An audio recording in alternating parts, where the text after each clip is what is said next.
हरिओम श्रीराम प्रसन्न. साधको माझ्या सर्वांना नमस्कार. श्री ग्रंथराज दासबोधामधला पहिल्या दशकातला 5वा समास आपण पाहत होतो.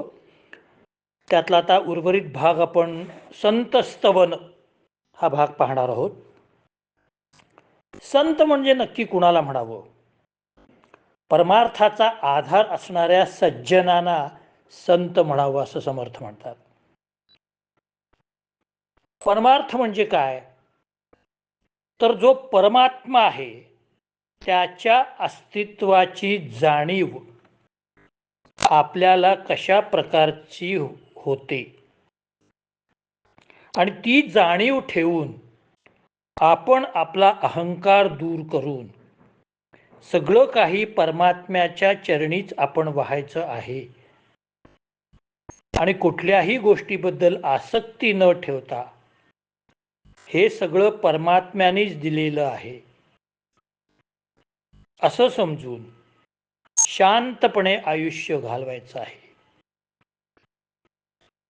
आसक्ती आली की त्यामध्ये क्रोध आला, लोभ आला, मोह आला. हे सगळं दूर कोण करतं? संत करतात. म्हणून संतांची संगती ही हा अलभ्य लाभ आहे असं समर्थ म्हणतात. परमात्मा अतिशय सूक्ष्म वस्तू आहे, ती आत्मवस्तू आहे आणि याचं ज्ञान आणि याचं भान संतांना झालेलं असतं आणि त्याचं ज्ञान होण्यासाठी संतांनी अपार कष्ट घेतलेले असतात. परमात्म्याचा शोध होणं हे साधी गोष्ट नाही आहे. आपल्याला घरामध्ये एक सुई लवकर सापडत नाही. मग आपल्या अंतरात्म्यातला असलेल्या त्या परमात्म्याचा शोध संतांनी घेतलेला आहे. तो कसा घेतलेला आहे? तर त्यांनी स्वतः आपल्या अंतरंगात पाहिलेलं आहे. अंतरंगात पाहिल्यानंतर त्यांनी सगळ्या बाह्य गोष्टींना झुगारून दिलेलं आहे आणि मग त्यांना ही आत्मवस्तू दिसलेली आहे. वाणी, मन आणि बुद्धी यांच्या पलीकडं असलेली ही आत्मवस्तू आहे आणि ती संतांना प्राप्त झालेली आहे. मग ही संतांना जर प्राप्त झालेली आहे तर संत ती फक्त त्यांच्या स्वतःपुरती मर्यादित ठेवत नाहीत. ते आपल्या अनुयायांना, आपल्या संघामध्ये येणाऱ्यांना, सत्संगामध्ये येणाऱ्यांना, संत संगतीमध्ये येणाऱ्यांना ते आत्मज्ञान देतात. कीर्तनाच्या रूपाने देतात, प्रवचनाच्या रूपाने देतात, अभंगाच्या रूपाने देतात, साहित्याच्या रूपाने देतात, वक्तृत्वाच्या रूपाने देतात, भजनाच्या रूपाने देतात, भारुडाच्या रूपाने देतात आणि त्यांना त्यामध्ये तल्लीन करून टाकतात. देहभान हरपणे म्हणजे काय हे वारकऱ्यांची वारी पाहिल्यानंतर आपल्या लक्षात येतं. 70-80 वर्षाचे आजी आजोबा डोक्यावर तुळशी वृंदावन घेऊन नृत्य करत असतात, वारकरीच्या फुगड्या घालत असतात, जमिनीवरती गोल गोल गोल गोल फिरत असतात. हे सगळं कशाचं लक्षण आहे हो?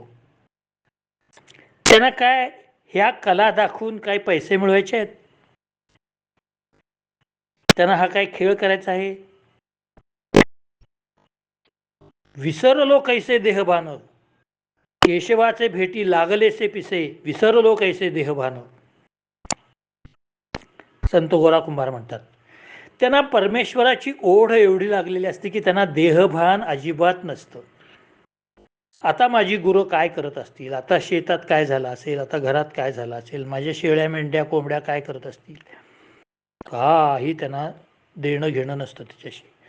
मला पंढरपूरच्या पंढरीच्या कळस कधी दिसतोय आणि मी धावा कधी घेईन. धावा म्हणजे धावायचं, कळस दिसला की धावायचं, त्याला धावा म्हणतात. याच्याकडं संतांचं लक्ष असतं. समर्थ म्हणतायत, तेची वस्तू संत संगे स्वानुभवे कळू लागे, त्याचा महिमा वचनी सांगे ऐसा कवण. विचित्र कळा ये मायेची, परी ओळखी न संगवे वस्तूची, मायातीता अनंताची संत सोये सांगती.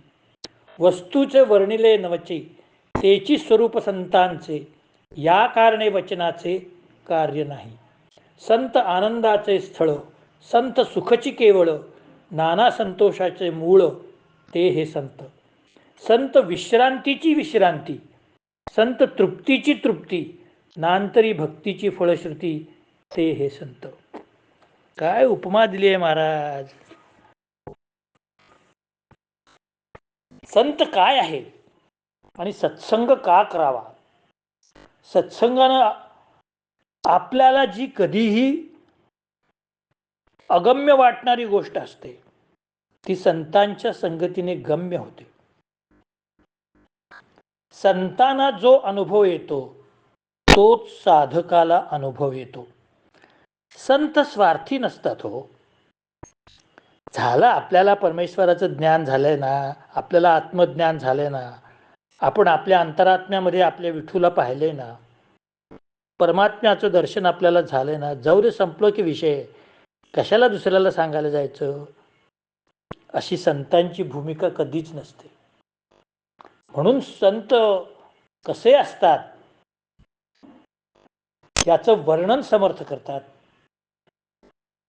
संत आनंदाचे स्थळ आहे म्हणतात. आता आनंदाचं स्थळ आहे म्हणजे काय, मुळात आनंद म्हणजे काय. आपण साध्या साध्या गोष्टीविषयी आपण मला आनंद झाला म्हणतो, पण तसा अर्थ नाहीये महाराज. सुख आणि आनंद ह्याच्यात फरक आहे. मनुष्याला जेव्हा अनुकूल संवेदना होते तेव्हा त्याला सुख म्हणतात, आणि जेव्हा प्रतिकूल संवेदना होते तेव्हा त्याला दुःख म्हणतात. पण आनंद हा शब्द असा आहे की त्याला विरुद्धार्थी शब्दच नाही आहे. भगवंताची प्राप्ती, त्याचा जो परमानंद आहे त्याला विरुद्धार्थी शब्द नाही. ब्रह्मानंदी लागे टाळी तेव्हा देहाते कोण सांभाळी, तुकाराम महाराज म्हणतात. मग अशा या आनंदापर्यंत नेणारे कोण, तर संत. आपण म्हणतो माझा मुलगा 99% पास झाला, मला आनंद झाला. माझ्या मुलीचं लग्न ठरलं, मला आनंद झाला. आमचा बंगला पूर्ण झाला, मला आनंद झाला. अरे आनंद नाहीये बाबांनो, ते सुख आहे.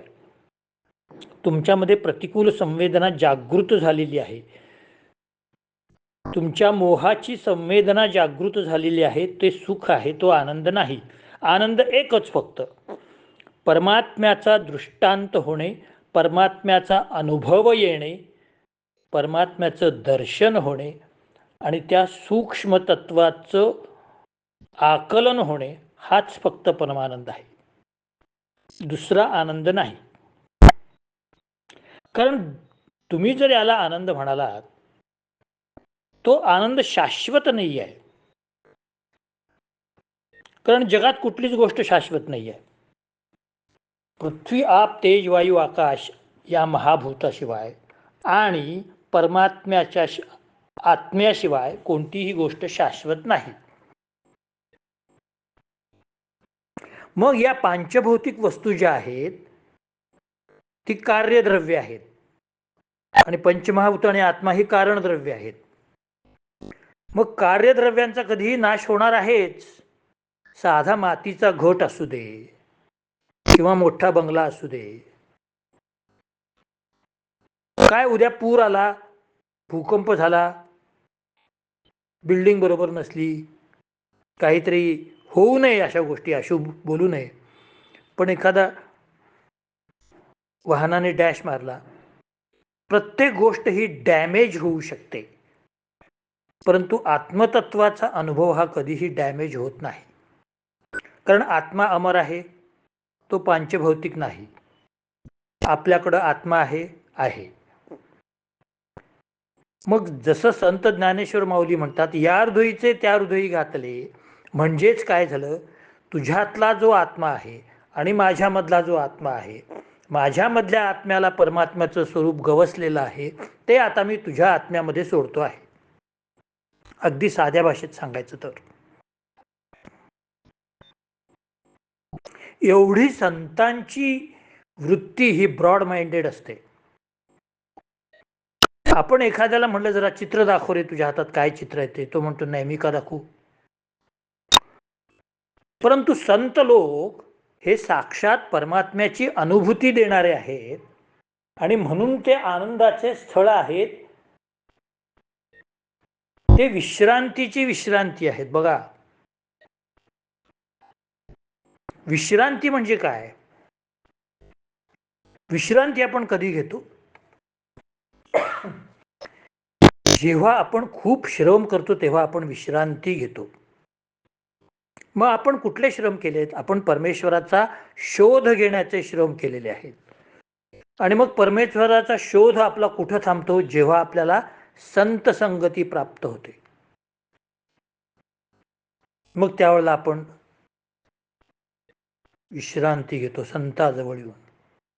म्हणूनच संतांना माऊली म्हटलेलं आहे.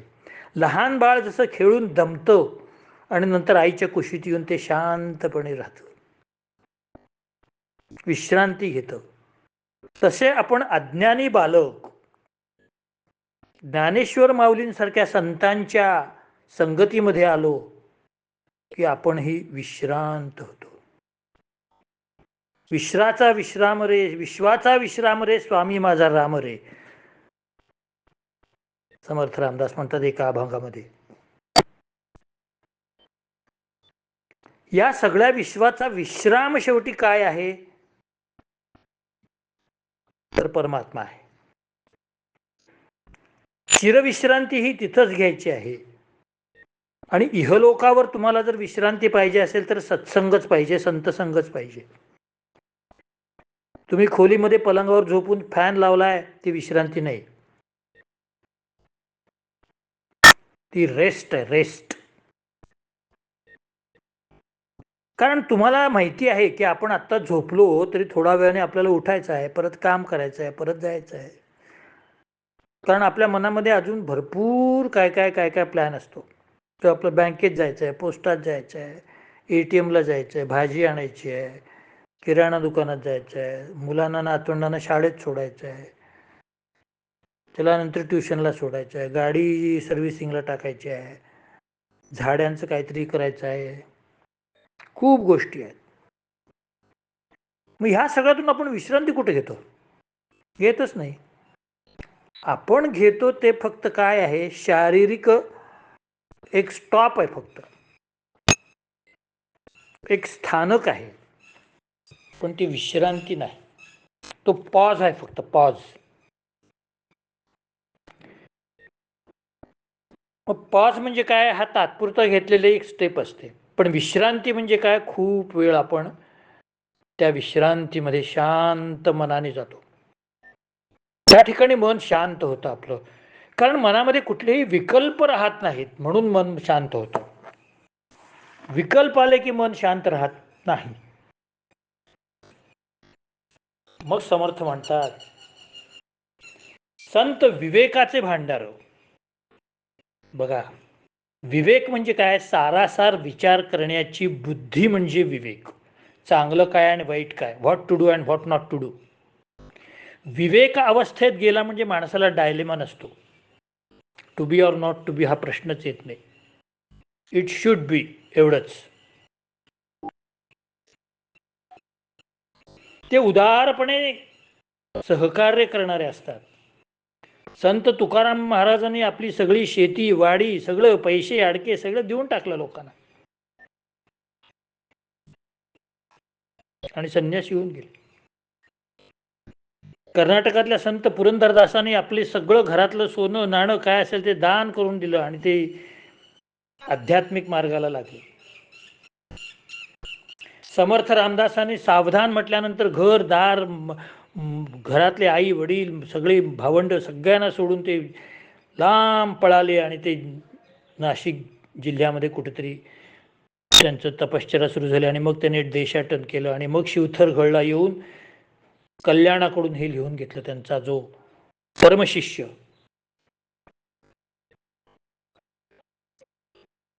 मग हे अलौकिक ज्ञान संतांच्या संगतीने मिळत असेल, त्रैलोक्यात सापडणार नाही असं संतांकडून ज्ञान मिळत असेल, त्या संतांची संगती करायला काय हरकत आहे. म्हणून संतांचं स्तवन समर्थ रामदासाने केलं. आणि नंतर आता 6व्या समासामध्ये श्रोत्यांचं स्तवन केलेलं आहे. याच्यावरून समर्थ रामदासांचं औदार्य दिसून येतं. आता श्रोत्यांचं स्तवन करायची काय गरज आहे. ऐकणारे ऐकतील, नाही तर जाऊ देत तिकडं. नाही,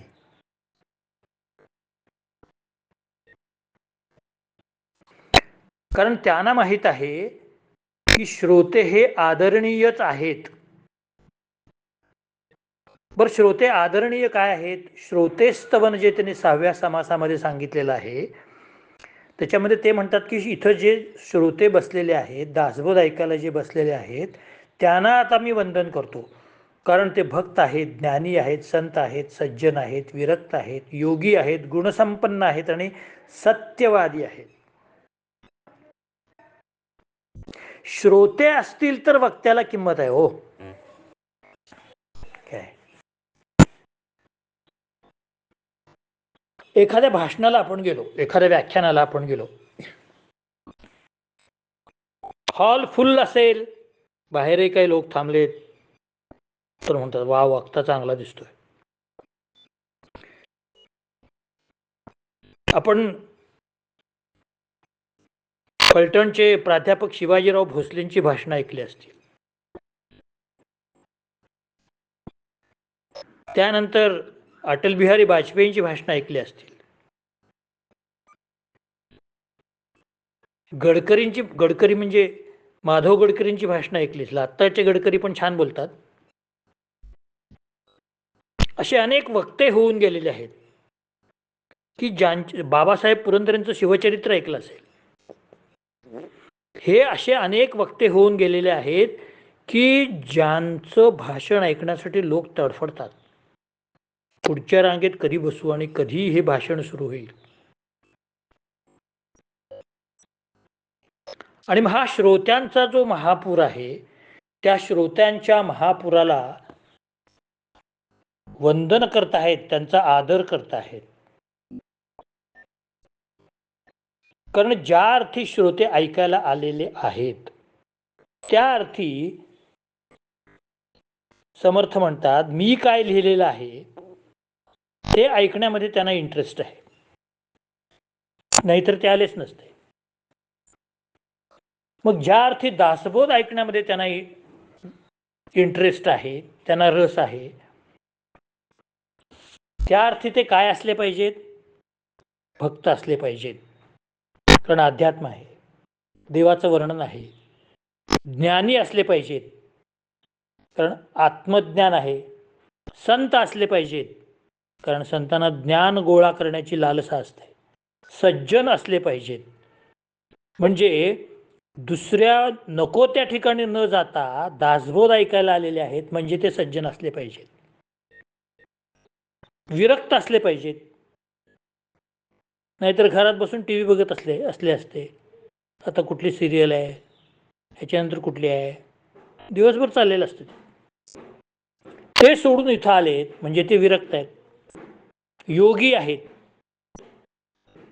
योगी काय असतात, सर्वसंग परित्याग करून ते जिथं अध्यात्म ज्ञान चालू आहे, जिथं कीर्तन चालू आहे, तिथं जातात.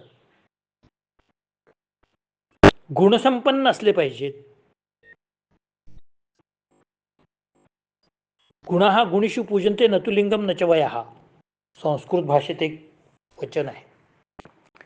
गुण हे गुणाच्या ठिकाणीच असतात आणि ते पूजनीय असतात. त्याच्यासाठी वय लिंग वगैरे काही नाही. गुण हे गुणवानच असतात.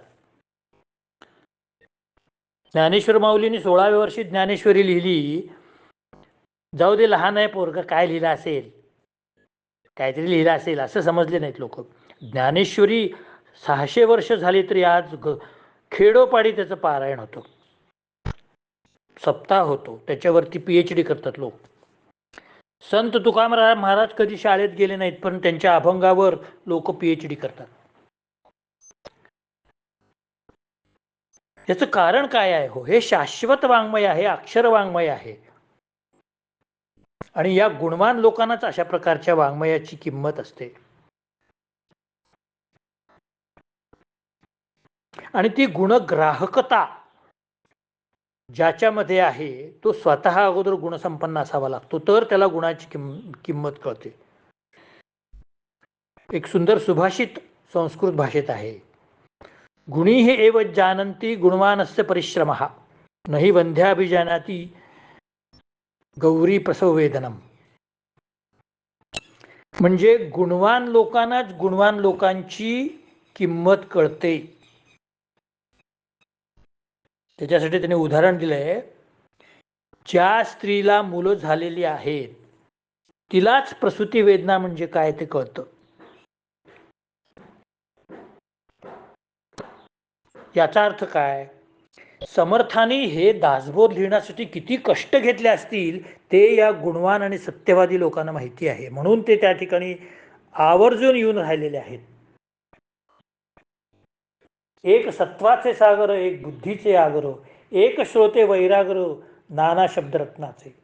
जे नाना अर्थामृताचे भोगते, ते प्रसंगी वक्तियाचे वक्ते, नाना संशयात छेदिते निश्चयी पुरुष.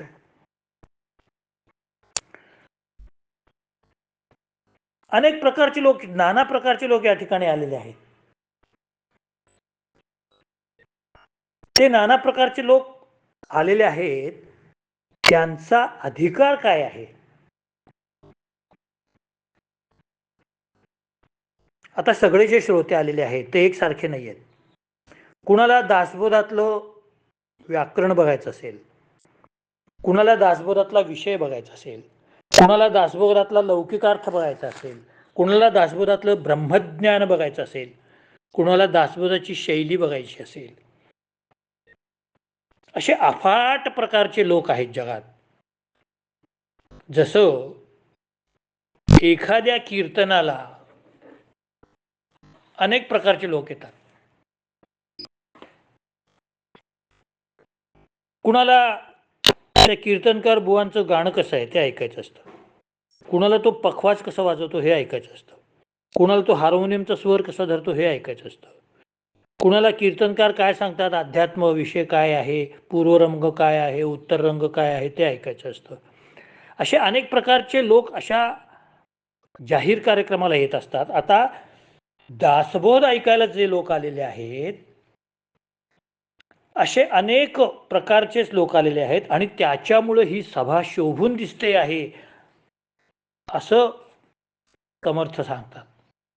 एकाच प्रकारचे लोक आले तर ते सभागृह शोभून दिसत नाही. निरनिराळ्या प्रकारचे लोक पाहिजेत, निरनिराळ्या विचारांचे लोक पाहिजेत. आणखी कोणते लोक आहेत बघा, जे अखंड सावधान, जयास त्रिकाळाचे ज्ञान, सर्व काळ निराभमान आत्मज्ञानी, ज्यांचे दृष्टीने खालून गेले ऐसे काहीच नाही उरले, पदार्थ मात्राशी लक्षले मने जयांच्या. जे जे काही आठवावे ते ते तयास पूर्वीच ठावे, तेथे काय अनुवादावे ज्ञानतेपणी. परंतु हे गुणग्राहिक म्हणून बोलतो निशंक, भाग्यपुरुष काय एक सेवित नाही.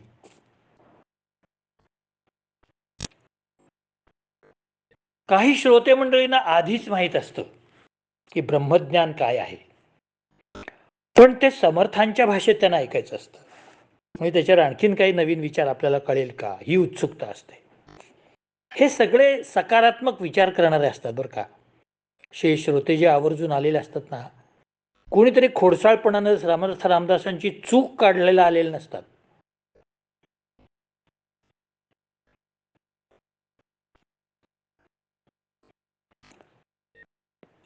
मग समर्थ म्हणतात, स्वतःलाच ते प्रश्न विचारतात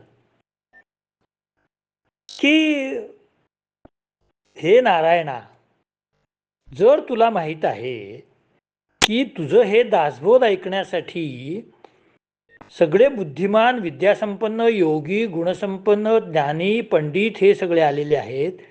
मग त्यांना दासबोधाचं ज्ञान सांगायची काय गरज आहे? त्यांना माहितीच आहे सगळं. तू काय नवीन सांगणार? बघा समर्थांचा नम्रपणा किती आहे बघा. एवढा विद्वान माणूस, परंतु जमीन डाऊन टू अर्थ आहेत. ते म्हणतात मी दासबोध त्या लोकांना का सांगितला, कारण ते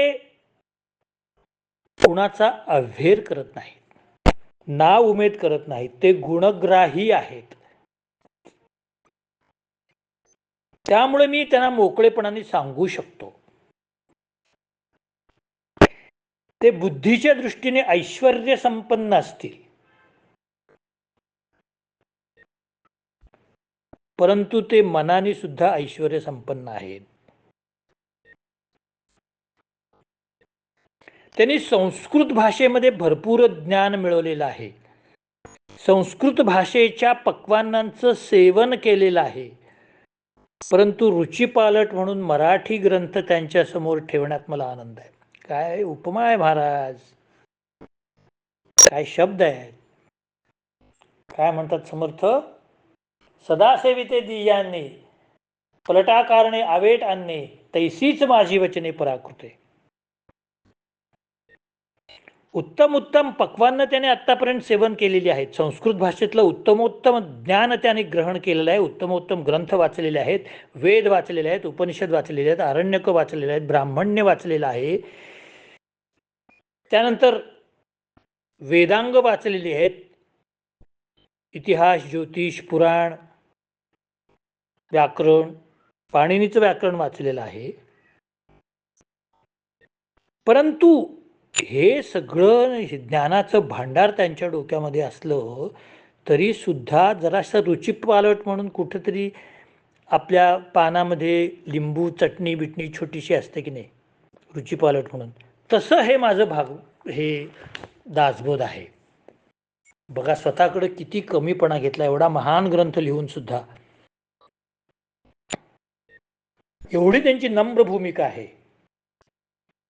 ते म्हणतात व्युत्पत्ती नाही, कळा नाही, चातुर्य नाही, प्रबंध नाही, भक्ती ज्ञान वैराग्य नाही, गौल्यता नाही वचनाची.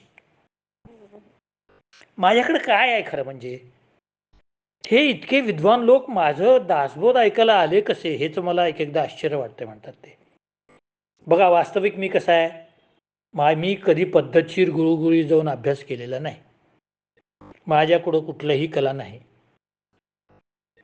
उत्तम जन्मा येऊनी रामा गेलो गावाया, दुष्टपातकी शरण मी आलो सत्वर तुझ पाया, नाही विद्या कला कुशलता तुझला हृदयावा, असं स्वतःलाच म्हणून घेतलेलं आहे त्याने.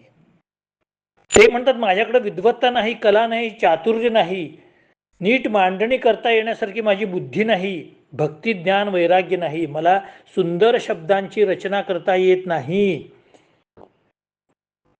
तरी सुद्धा हे संत मायबाप तुम्ही माझं हे दासबोध ऐकायला आलेला आहात. म्हणून ते श्रोत्यांसमोर नम्र होत आहेत. मी मंदबुद्धी आहे, मी विगल्भ नाही, प्रगल्भ नाही, मी तुमच्याशी सलगीने वागतो, याचा अर्थ मी हीन दीन आहे. मी तुमच्याशी निकटपणे वागतो कारण तुम्ही माझे मायबाप आहात. मी छोट्या मुलाप्रमाणे तुम्हाला तुमच्या ज्ञानाला बिलोगलेलो आहे. तुमच्या संतांचे मी लेकरू आहे. आणि पुढे ते प्रार्थना करतात शेवटी, न्यूनते पूर्ण करावे. बघा काय म्हणतात ते, आपलेची बोलणे वावगे, त्याची संपादनी करणे लागे, परंतु काही सांगणे लगे, न्यूनते पूर्ण करावे.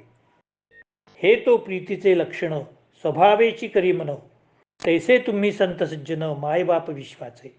माझा आशय जाणून जीवे, आता उचित ते करावे, पुढे कथेसी अवधान द्यावे, म्हणे दासानुदास.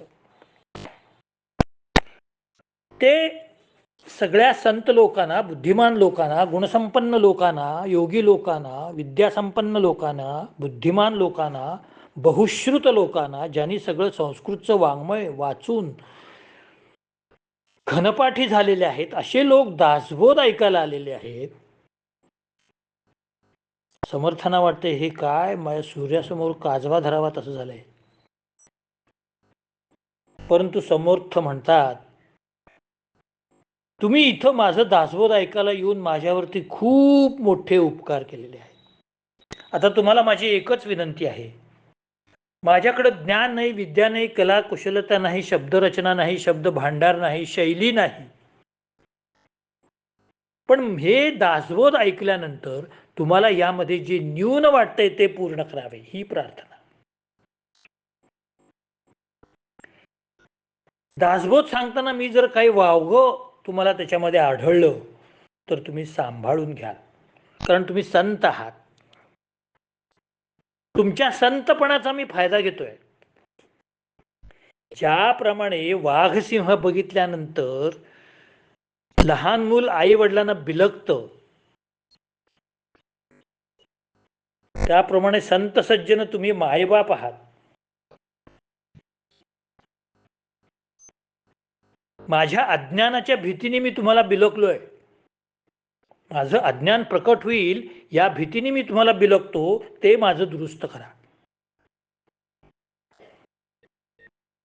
पण तुम्ही इतके तरी निश्चित स्वयंप्रज्ञाशील आहात, म्हणजे दासबोध वाचल्यानंतर तुम्हाला इतकं तरी निश्चित समजणार आहे की माझा दासबोध लिहिण्यामध्ये हेतू काय आहे, कोणत्या विषयाने मला लिहायचं आहे, या दासबोधाच्या रचनेमागं माझा हेतू काय आहे, माझी भूमिका काय आहे, माझी पार्श्वभूमी काय आहे, माझी पूर्वपीठी काय आहे, आणि माझे प्रयत्न काय आहेत.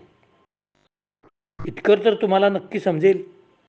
आणि ते समजल्यानंतर तुम्हाला माझा दासबोध दुरुस्त करण्याला काहीच अडचण नाही, कारण तुम्ही सर्वज्ञ आहात, स्वयंप्रज्ञ आहात, आणि तुम्ही जसं सांगेल तसं त्याप्रमाणे मी दासबोधामध्ये जे काही उण आहे ते पूर्ण करीन. जसं एखादं पुस्तक लिहिल्यानंतर एक लेखक एक 4 चांगल्या ज्ञानी लोकांना दाखवतो, चांगल्या लेखक लोकांना, तुमचा काय अभिप्राय असेल तो सांगा म्हणतो. बरेच जण जाऊ दे ह्याला कशाला दुखवायचं, आता माझ्याकडेही नवीन लेखक काही पुस्तकं कविता संग्रह घेऊन येतात. तुम्हाला कशी वाटली सर? आता कसं असतं, नवीन उमेद असते, त्यांना दुखवायचं नाही, फक्त सौम्यपणे सांगायचं की बाबा जरा यमक नीट जुळव, किंवा या कथेचा शेवट बदल, किंवा हे असं थोडंसं मला अवास्तव वाटते ते लिहू नकोस. मग ते दुरुस्त करतात आणि आम्हालाच प्रस्तावना लिहायला सांगतात. आता असं समर्थ रामदासांनी काय केलंय, आपला दासबोध त्यांच्यासमोर ठेवलेला आहे ह्या ज्ञानी माणसांसमोर, आणि म्हटले उणे ते पूर्ण करावे. फार महत्वाचं वचन आहे हे, उणे ते पूर्ण करावे. का महत्वाचं आहे तर समर्थ रामदासांना अहंकार नाही, आणि आपल्याला वाटतं की आपल्यामध्ये उणं काहीच नाही. माणसाची एक वृत्ती कशी असते बघा, मी असं करणं शक्यच नाही, ते माझ्यात हे उणं नाहीच आहे, माझ्याकडे सगळं आहे, मला हे माहिती आहे, मला ते माहिती आहे, मला ह्याची ओळख आहे, मला त्याची ओळख आहे, मला आमदाराची ओळख आहे, मला खासदाराची ओळख आहे, मला हा माणूस ओळखतो, मला सगळं माहिती आहे, मी शहाणा आहे, मला कळतंय. माझ्यात उणं काय नाहीच आहे हो. मला स्वयंपाकघरातल्यापासून ते सगळं या विश्वाचं गूढ यापर्यंत सगळे विषय मला माहीत आहेत. असे बढाया मारणारे लोक जगात आहेत. मला तुझ्याकडून शिकायची वेळ आली नाही म्हणतात. अरे बालादपि सुभाषितम, लहान मुलांकडून सुद्धा काहीतरी शिकण्यासारखं असतं. तसं आता समर्थांनी नम्रपणाने ह्या सगळ्या श्रोत्यांना सांगितलेलं आहे, कारण हे श्रोत्यांना त्यांनी वंदन करून नम्रपणाने विनंती करून सांगितलेलं आहे. हे विद्वान श्रोते हो, या दासबोधामध्ये तुम्हाला काही वावगं वाटलं, उणं वाटलं तर तुम्ही नक्की ते मला सांगा, मी त्याची पूर्तता करीन. आणि या ठिकाणी 6वा समास संपलेला आहे. या ठिकाणी मी इथंच थांबतो. जरूर लाईक, शेअर आणि प्रिस्क्राईब करा. जय जय रघुवीर समर्थ.